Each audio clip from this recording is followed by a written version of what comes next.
strategy to pull ourselves out of the Great Recession. And so the legislature and the governor enacted a law. It's referred to as the Next Michigan Development Corporation, and it allows cities and counties to create a regional organization to go after commercial development. And so there's 7 Next Michigan Development Corporations in the state of Michigan. There's one in Traverse City, there's one in Midland, there's one in Kalamazoo, there's one in downtown Detroit, there's one in the Upper Peninsula. The regional economic development organization you have here in your backyard is Airtropolis. And the way Airtropolis is funded is Wayne County, Washtenaw County, the Wayne County Airport Authority, and then the 4 communities of Van Buren Township, Romulus, Taylor, and Huron Township all came together in an interlocal agreement and fund the organization, and I am the only employee at the organization. Next slide. So this is our core funding. Next slide.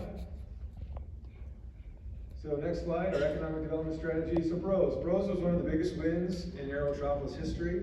It's here in Huron Township. It employs over 1,000 people here in Huron Township. It's a tier 1 automotive supplier. It's just a great, clean, light industrial use, high quality jobs, good wages, pathway jobs for young people to grow in their career. And Airtropolis was a part of the state of Michigan and Huron Township. One of the economic development tools we use to land this company. They were looking at Auburn Hills, they were looking at Ohio, Indiana. Economic development's a competitive sport.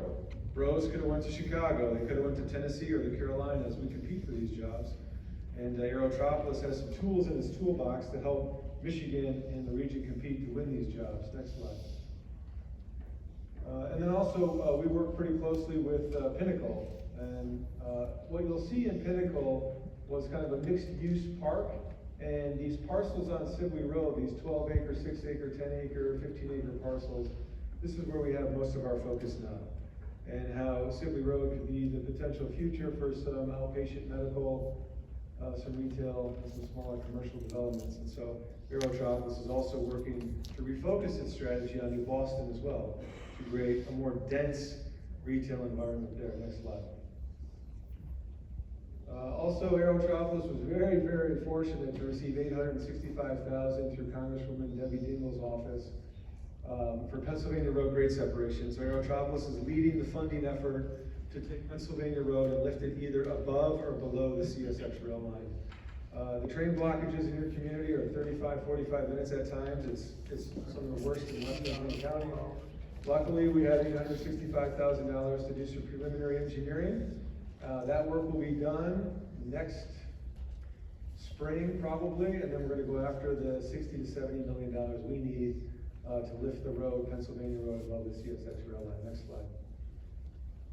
Okay, so let's talk about data centers, because data centers have been reaching out to our office at Airtropolis all the time, and it's due to, and I'll get into state of Michigan legislation, but first let's talk about what a data center is.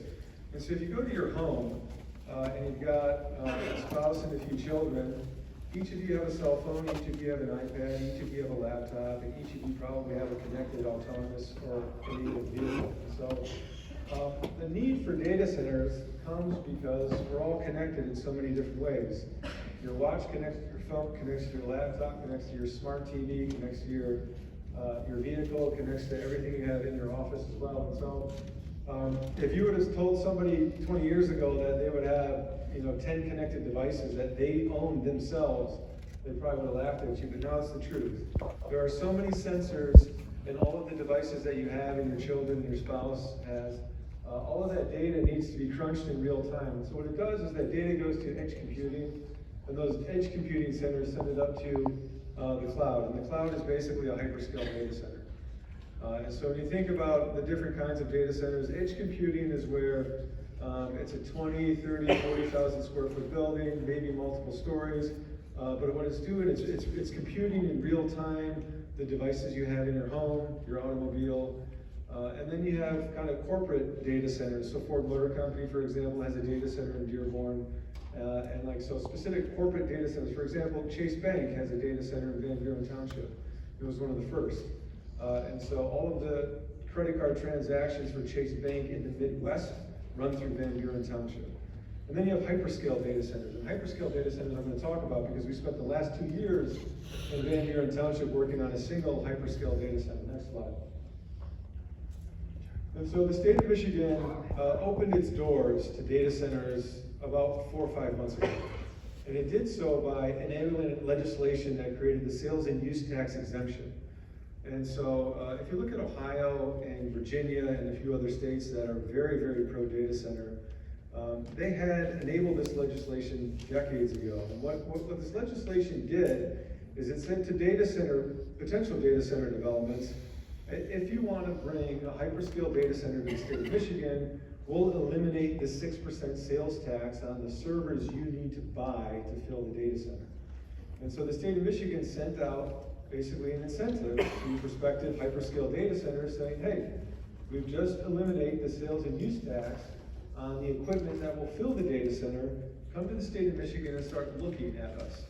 Because the data center use is one that has zero truck traffic associated with it, and it generates a significant amount of personal and real property tax.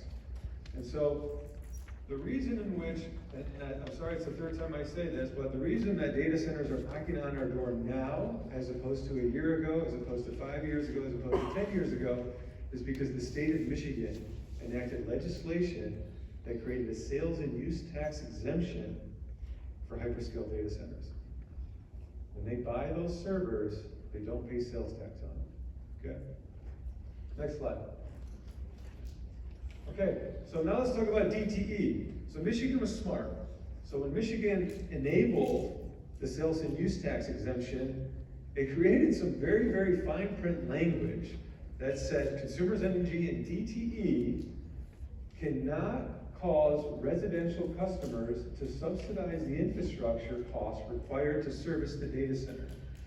So the state of Michigan took a look at Virginia, took a look at Pennsylvania and Ohio, and there was some good journalism that came out and said these hyperscale data centers are coming to Ohio, but the residential electric rates are increasing. Why is that? Why are residents subsidizing the utility infrastructure required to build these hyperscale data centers? And so the state, 4 months ago, when it enacted the sales and use tax exemption, included language, specific language that said residential customers cannot subsidize infrastructure costs required to service a hyperscale data center. So by law, residents cannot subsidize the infrastructure required to deliver power to a hyperscale data center. So Michigan was smart. It said, hey, sales and use tax exemption, we're going to eliminate the 6% sales tax. But you're also going to not push the infrastructure required, that cost of the infrastructure required, to any resident, okay? So that was a grand negotiation between the state, the data center community, and DTE and Consumers Energy, okay? And we can share all this with you. This is all hyperlinked. It's Public Act 181 of 2004 and Public Act 207 of 2024. If you guys want to make a note of those public acts and read it. Okay, next slide. All right. So 2 years of my life has been spent in Van Buren Township, and specifically because we were approached 2 years ago by a developer. The developer is Panatone. They're out of Laguna Beach, California. They bought a 287-acre parcel at the corner of I-275 and 94. Okay? This 287-acre parcel was wooded. It was farmed. It's just south of the Ted Scott Wayne County Community District College campus. Okay? And Van Buren Township got ahead of this 2 years ago, and they created a data center FAQ on their homepage. So if you go to Van Buren Township's website, please click on the data center FAQ, because this is 2 years of our lives, and this is all the FAQs, this is the entire process, this is the NDA, this is all of the residents' questions during 2 public townhouses that we held. This is all of the site plan approval process for this hyperscale data center. It's all there at this link. Okay, next slide. All right, so Project Cannoli is what this data center's name was. So when you click on that link, I want you to click on the January 6, 2026, and they specifically, residents had questions about the public health safeguards. They had questions about zoning, water use, sewer, noise, air quality, wetlands, power supply, wildlife protection, property values, and I always wanted to highlight public health safeguards. And so you'll see Van Buren Township residents raise these questions, and then you'll see us answer it. And what I mean by us is the data center is going to answer the questions, Van Buren Township is going to answer some of these questions, the state of Michigan is going to answer some of these questions. And so I encourage you, Van Buren, this is awesome work done by Van Buren Township to make this a very public process, and it's available to you all. Next slide. All right, and then we had follow-up questions. And so January 14th and January 28th, we had even additional questions that were raised. One was during a planning commission meeting, and then the second was actually during the second planning commission meeting, where preliminary site plan approval for this data center was approved. Okay, and so we took all of the residents' questions from both those planning commission meetings and we published those online too.